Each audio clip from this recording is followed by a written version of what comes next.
आता बघूयात विशेष वृत्तांत। उद्धव ठाकरेंनी पक्षाचं मुखपत्र असलेल्या दैनिक सामनाला दिलेल्या मुलाखतीत पंतप्रधान नरेंद्र मोदी आणि भाजपवर जोरदार निशाणा साधला। त्यावरून भाजपने देखील जोरदार पलटवार केलाय। उद्धव ठाकरे मुलाखतीत नेमकं काय म्हणाले पाहूयात हा रिपोर्ट।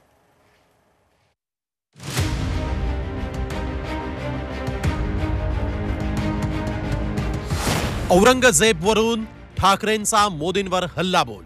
बिन बुलाए मेहमान हे पाकिस्तानात जाऊन नवाज शरीफचा केक खाणारी लोक हे मला औरंगजेबाचा फॅन म्हणू शकत नाही। पक्ष चिन्ह मिळू नये यासाठी सुप्रीम कोर्टावर दबाव। हे चिन्ह किंवा नाव देऊ नये असा अप्रत्यक्ष दबाव हे आपले प्रधानमंत्री सर्वोच्च न्यायालयावरती आणतात की काय? ठाकरेंची मुलाखत म्हणजे काळूबाळूचा तमाशा। काळूबाळूचा तमाशाच आहे। लोकसभा निवडणुकीच्या चौथ्या टप्प्याच्या तोंडावर उद्धव ठाकरेंनी मुखपत्र सामनाला दिलेल्या मुलाखतीत पंतप्रधान नरेंद्र मोदी आणि भाजपवर जोरदार हल्लाबोल केला। औरंगजेबावरून होत असलेल्या टीकेचा त्यांनी चांगलाच समाचार घेतला। मुसलमान, पाकिस्तान, कब्रस्तान, स्मशान अशा सगळ्याच मुद्द्यांवरून मोदींवर त्यांनी टीकेची तोफ डागली। तुम्ही औरंगजेबाच्या विचारांना पुढे चाललाय आणि तुम्ही औरंगजेब फॅन्स क्लबचे आता मेंबर झालेला आहात। हा काय प्रकार आहे? यांना वारंवार औरंगजेब आठवतोय कारण त्यांना त्यांचा आवडता केक जो पाकिस्तानात त्यांनी नवाज शरीफच्या वाढदिवसाला जाऊन खाल्ला होता त्याची आठवण येते। पाकिस्तानात जाऊन बिन बुलाए मेहमान हे पाकिस्तानात जाऊन नवाज शरीफचा केक खाणारी लोक हे मला औरंगजेबाचा फॅन म्हणू शकत नाही। कारण औरंगजेब सुद्धा गुजरातमध्येच जन्मला होता आणि तो जसे हे दिल्लीत गेले तसं औरंगजेब आग्र्यात होता। तेव्हाचं महाराष्ट्राचं जे शौर्य आहे, औरंगजेबाच्या तंबूचे कळस कापणारे मराठी आज सुद्धा जिवंत आहेत। त्यांचेच वंशज आज महाराष्ट्रामध्ये। तुम्ही 10 वर्ष काय केलं? तुम्हाला अजूनही म्हणजे आता तुम्हाला पराभवाचं भूत समोर दिसायला लागलं, तुम्ही राम राम राम राम राम राम करायला लागलात। इतके दिवस म्हणजे निवडणुकीमध्ये राम राम राम राम करायचं आणि निवडून आल्यानंतर लोक गेली का मरा मरा मरा मरा मरा करायचं।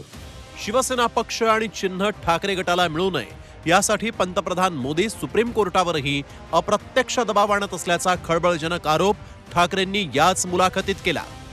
निवडणूक आयोग हा त्यांचा नोकर आहे। लवादाने सुद्धा ते म्हणतील तसंच काम केलेलं आहे। आता सर्वोच्च न्यायालयाने सुद्धा आम्हाला हे चिन्ह किंवा नाव देऊ नये असा अप्रत्यक्ष दबाव हे आपले प्रधानमंत्री सर्वोच्च न्यायालयावरती आणतात की काय असा प्रश्न पडलेला। भ्रष्टाचाऱ्यांना पक्षात घेणारी भारतीय जनता पार्टी म्हणजे व्हॅक्यूम क्लीनर आहे। भ्रष्टाचाऱ्यांना संरक्षण हीच मोदींची गॅरंटी आहे अशा शब्दात त्यांनी भाजप आणि मोदींची खिल्ली उडवली।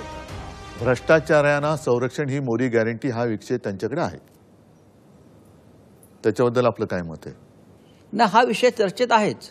म्हणजे भ्रष्टाचार करा आणि भाजपात या, म्हणजे ते एक कुठली तरी गोळी होती ना, वो खाओ सब भूल जाओ तसंच आहे। भ्रष्टाचार करो भाजपा में आओ। आणि नरेंद्र मोदींनी भ्रष्टाचार मुक्त भारताची घोषणा केली होती। हा ते बरोबर आहे, कारण जेवढे भ्रष्टाचारी आहेत ते भाजपात घेत आहेत, म्हणजे भारत मुक्त होतं, इतर पक्ष मुक्त होत आहेत, म्हणून मी त्यांना व्हॅक्यूम क्लीनर म्हटलेलं आहे।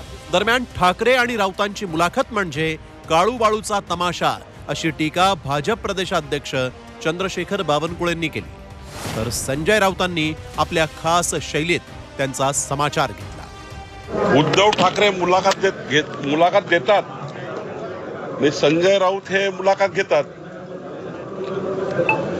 काळूबाळूचा तमाशाच आहे। हे बावनकुळे वगैरे लोक आहेत, त्यांचा महाराष्ट्राच्या संस्कृतीशी काही संबंधच राहिलेला नाही, म्हणून त्यांना काळूबाळू कोणी माहीत नाहीत। अभ्यास करा म्हणावं आणि मग बोला। हा तमाशा जरी असला बरं का, तरी या तमाशात जी डफावर थाप पडली आहे ती तुमच्या कानाखाली पडली। मुलाखतीच्या पहिल्या भागात ठाकरेंनी पंतप्रधान मोदींना टार्गेट केलं। आता दुसऱ्या भागात ते कुणावर निशाणा साधणार याकडे सगळ्यांचंच लक्ष असणार आहे। ब्युरो रिपोर्ट, झी 24 तास।